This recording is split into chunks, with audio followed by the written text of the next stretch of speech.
नमस्कार, मैं राहुल कुमार। आप देख रहे हैं लाइव बिहार न्यूज़ नेटवर्क।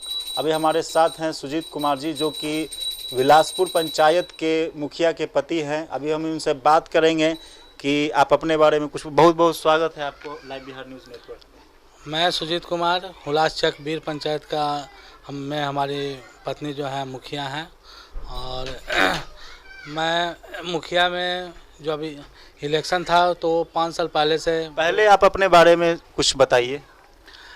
मैं बीएन कॉलेज से ऑनर्स किया और उसके बाद चूँकि बाबूजी हमारे पंचायत में सामाजिक सेवा करते थे और सामाजिक एक व्यक्ति थे, इसलिए उन्हीं के मैं पूर्ण प्रताप से उनके संस्कार से हमारे अंदर भी इच्छा हुई कि अपने पंचायत के लिए कुछ करना चाहिए।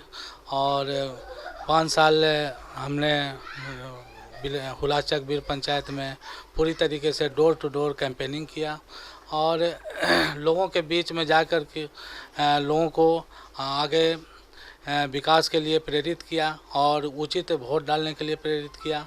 और काफ़ी मेहनत करने के बाद ईश्वर ने चाहा और जनता के सहयोग से भारी बहुमत से विजय हुआ। 2600 वोट हमारा मेरे पंचायत में मिला हमको और 550 से लगभग जीत हुई हमारी, जो कि काफ़ी एक स्ट्रगल का समय था, लेकिन फिर भी ईश्वर के कृपा और पिताजी का जो आशीर्वाद था उसके कारण सफल हुए। और एक अंदर से इच्छा है कि हम अपने पंचायत के लिए बेहतर कर सकें। आपके पिताजी हुलासपुर बीर पंचायत के सामाजिक कार्यकर्ता के तौर पर भी थे या फिर पहले भी जनप्रतिनिधि के तौर पर वो रह चुके हैं? नहीं, पहले 20 साल पहले पंचायत समिति में जीते थे और प्रमुख के लिए दावेदारी किए थे और उसमें 2-3 वोट से वो हार गए थे। और लेकिन उनका सामाजिक एक तरह से छवि बहुत अच्छा था, बहुत बेहतर था, जो एक पंचायत के स्तर पर ही नहीं पूरे उधर जो समाज है उनमें उनका एक प्रतिष्ठित व्यक्ति थे वो। और उन्हीं के संस्कार से ऐसा लगता था कि मतलब हमें भी जाना चाहिए समाज में और उनका संस्कार से कुछ बेहतर करने का हमको भी इच्छा हुआ कि हम अपने पंचायत में बेहतर कर सकें। ये तो रही आपके पिताजी के बारे में, लेकिन आप अपने वाइफ को इस मुखिया के तौर पे आप खड़ा किए और उन्होंने विजय पाया, तो क्या लग रहा है आपकी वाइफ अपने एजुकेटेड मामले में कब कितना है?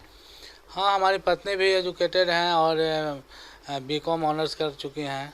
और जब आई थी तब उन्होंने ऐसा नहीं सोचा था, लेकिन चूँकि बार बार कन्विंस करने से हमारा बार बार पंचायत के बारे में कि यदि पंचायत में हम लोग नहीं देखते हैं, हम लोग शिक्षित व्यक्ति सबसे पहले वो इंटरेस्ट थी कि हम मुखिया के लिए दावेदारी करेंगे?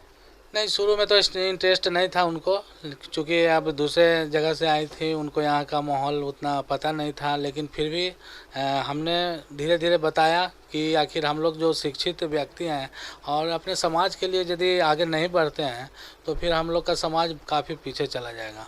और ज़रूरत है कि कुछ लोगों को, जो शिक्षित लोग हैं, जो अच्छे व्यक्ति हैं, वो राजनीति में आए और ख़ास तौर पर से मुखिया के स्तर पर ही आए, क्योंकि लोकतंत्र का सबसे मजबूत कड़ी आपको मुखिया है। ऊपर से कितना भी कुछ आ जाए, नीचे मुखिया का यदि स्तर अच्छा नहीं होता है तो विकास संभव नहीं है। वो एक पंचायत की मुखिया है, जो कि सरकार के लिए बहुत बड़ी बात होती है कि एक महिला सशक्तिकरण और महिला शक्ति को आगे रख कर मुखिया बनी है। तो महिलाओं के लिए उन्होंने अपने पंचायत के लिए क्या सोचा है? महिलाओं के लिए काफ़ी वो सोच रही हैं, और जैसे कि सिलाई मशीन का, खास करके गरीब महिलाएं के लिए, गरीब महिलाओं के लिए छोटा छोटा उद्योगीकरण होना चाहिए, जो कि अपने घर में भी 2-4-5 लोग मिल करके छोटा छोटा रोज़गार धंधा खड़ा कर सकें। और फिर जैसे सिलाई मशीन हुआ या कुटीर उद्योग टाइप का बहुत सारा चीज़ हम लोग सोच रहे हैं, वो भी सोच रही हैं कि महिला के बीच में ये सब चीज़ होना चाहिए। जैसे मिट्टी का बर्तन भी बनाने का काम है, बहुत सारा ऐसा सरकारी या एनजीओ की तरफ से बहुत कुछ आ रहा है, जो यदि हम गांव के स्तर पर ले जाएं और सही रूप में उस चीज़ को प्रेजेंट करें तो हमारा गांव में काफ़ी विकास हो सकता है। आपका पंचायत गरीब क्षेत्र से भी बिलोंग करता है, तो वहाँ मान के चलिए शिक्षा को देखते हुए गरीब बच्चों के लिए क्या कुछ व्यवस्था आप कीजिएगा? गरीब बच्चों के लिए सबसे पहले तो हम ये अपने जो हम लोग का प्राथमिक स्कूल है या जो सरकारी स्कूल है उन सब का व्यवस्था सबसे पहले मजबूत करने का ज़रूरत है, क्योंकि देखिए आपके पास साधन कितना भी- आमतौर पे देखा जाता है कि सरकारी विद्यालय में पढ़ाई बहुत ही बेकार होता है, जो कि गरीब बच्चे वहाँ जाते हैं पढ़ने के लिए, लेकिन वहाँ सुविधा मुहैया नहीं कराई जा सकती। शिक्षक आते हैं लेकिन शिक्षक इधर उधर घूमते रहते हैं। इस पे आप क्या रोक लगाएंगे?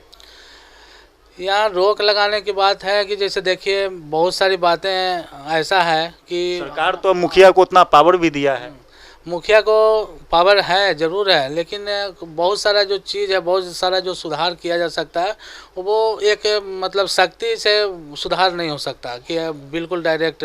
लेकिन हाँ, दोनों के अंदर जो टीचर और वहाँ का जो लोग हैं उनके बीच मिसअंडरस्टैंडिंग है, जिसके कारण क्या है कि बहुत सारे गांव के लोग भी अब बाहर में बच्चे को भेज रहे हैं।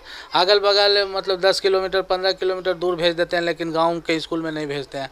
टीचर लोग जाके बैठे हुए हैं, अब बच्चा जब नहीं जाता है तो उनका भी मन नहीं लगता है, और जब बच्चा लोग जाता है तो पता चलता है कि वहाँ टीचर लोग लापरवाही कर रहे हैं।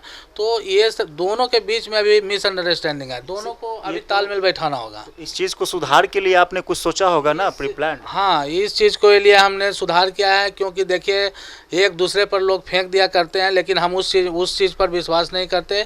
इसमें हमें मेहनत करना होगा। हम टीचर लोगों को भी कन्विंस हम करेंगे कि आप अपने उत्तरदायित्व को समझिए, आपके ऊपर काफ़ी जिम्मेदारी है। और उसके बाद जो गांव के जो लोग हैं उनको भी बहुत ज़्यादा उनको समझाने का ज़रूरत है, उनके काफ़ी मेहनत की ज़रूरत है कि उन लोगों को कहा जाए कि आप अपने बच्चे को गांव के स्कूल में भेजिए, और उसकी जिम्मेदारी, उसके अच्छे पढ़ाई का जिम्मेदारी हम लोग उस पर नज़र रखेंगे। टीचर भी आएंगे, यदि नहीं आते हैं वक्त पे तो आप लोग रिपोर्ट हमको दीजिए कि टीचर 4 टीचर हैं तो चारों नहीं आ रहे हैं, एक टीचर बंक मार रहा है या 2 टीचर बंक मार रहा है। आप अपना मतलब सचेत रहना ज़रूरी है। टीचर को यहाँ जो जनता है, आम जनता है, जिसको यदि हम मुखिया या फिर वार्ड जो हैं सही में यदि काम करना चाहते हैं, ये नहीं कि हाँ झूठ मूठ का परेशानी, उचित काम करेंगे तो टीचर लोग को भी परेशानी नहीं होगा। हमको ऐसा नहीं लगता है कि जो लोग इतना पेमेंट ले रहे हैं और उनके स्कूल में यदि बच्चा जाएगा तो वो लापरवाही करेंगे, ऐसा भी हमको नहीं लगता है। लेकिन हाँ, चूँकि अब बच्चा नहीं जाता है तो वो भी सोचते हैं कि जब ये बच्चा है नहीं तो 4-4 गो टीचर क्यों बैठे हुए हैं, 5-5 गो क्यों बैठे हुए हैं, एक को जा करके 10 गो बच्चा आ रहा है तो वो क्या करेगा 4 गो टीचर बैठ करके, जिसके यही सब चीज़ मिस मैनेजमेंट हो रहा है।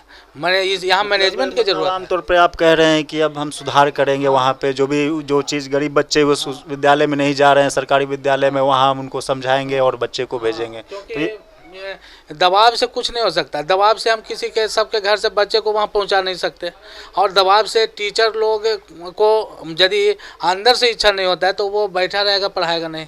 यहाँ ज़रूरत है दोनों को समझाने का, दोनों को तालमेल बैठाने का। और हमको ऐसा लगता है कि यदि बच्चा लोग जाने लगे, गांव का लोग अपने गांव से बाहर लोग बच्चे को ना भेजें, वहाँ भेजने लगेंगे तो निश्चित रूप से सुधार आएगा और उसमें अंतर होगा। ये तो रही शिक्षा की बात है, लेकिन अब काम की बातें देखा जाए तो आपके पूरे पंचायत में कितने वार्ड हैं? मेरे वार्ड जो हैं 19 हैं पूरे पंचायत में, बड़ा पंचायत है और 19 वार्ड हैं मेरे अंदर। 19 वार्ड में टोटल प्रधानमंत्री आवास योजना कितने लोगों को मिल चुकी है आपके कार्यकाल में? मेरे कार्यकाल में अभी तक तो नहीं इशू हुआ है, पहले से था, पहले से जो हुआ, जो बचा खुचा था, किन्हीं किन्हीं को आ रहा है दूसरा किस्त, तीसरा किस्त, लेकिन मेरे अभी अनुसार से नहीं आया है। अभी जो नया सरकार का जो योजना आएगा उसमें हो सकता है कि जुड़े, तो काफ़ी जो अभी पंचायत में हमने देखा है कि बहुत सारे ऐसे गरीब लोग हैं जिनको इंदिरा आवास नहीं दिया गया, और काफ़ी संख्या में मेरे पंचायत में गरीब लोगों को नहीं मिला हुआ है। बहुत गरीबी हालत है, चूँकि इसमें भी मिसअंडरस्टैंडिंग हुआ है पहले, लेकिन खैर उतना हमें पीछे जाने की ज़रूरत नहीं। अब आगे हम क्या करेंगे और कितना हम ज़्यादा से ज़्यादा चाहेंगे कि गरीब लोगों का ही एंट्री हो, और लोगों को सबसे पहले गरीब लोग को, जिसको कि रहने का ठिकाना नहीं है, जिसका घर गिरने जा रहा है या झोपड़पट्टी है, उन सबको सबसे पहले मिलना चाहिए। अभी आपका 4 साल का कार्यकाल और बच रहा है, इस बीच में आप ऐसा क्या कीजिएगा कि आपके पंचायत के लोगों का भलाई हो? इस बीच हमने बहुत सारा चीज़ सोच रखा है, जैसे कि अभी तो शौचालय का जो आया था योजना, उसमें भी हमने काफ़ी प्रयास किया है। अपने जो शौचालय का जो कर्मचारी उन लोगों को बोला, बहुत सारा लोग शौचालय का भी सही काम नहीं हुआ है, जिसके कारण क्या है कि साफ सुथरा सफाई नहीं रहता है। चाहेंगे कि फिर से जिनके यहाँ शौचालय नहीं है उनके यहाँ शौचालय बेहतर बने, क्योंकि सबसे ज़रूरी है सफाई और बेहतर साफ़ सुथरा रहना ज़रूरी है। तो सफाई का सबसे पहला काम है, उसके बाद फिर आपको जो प्रधानमंत्री आवासीय योजना है उसमें हम चाह रहे हैं कि ज़्यादा से ज़्यादा जितना भी गरीब लोग हैं उनको इस बार किसी तरीके से उन लोगों को दिया जाए। और फिर शिक्षा का स्कूल का जो व्यवस्था है उसको सुधार करना है।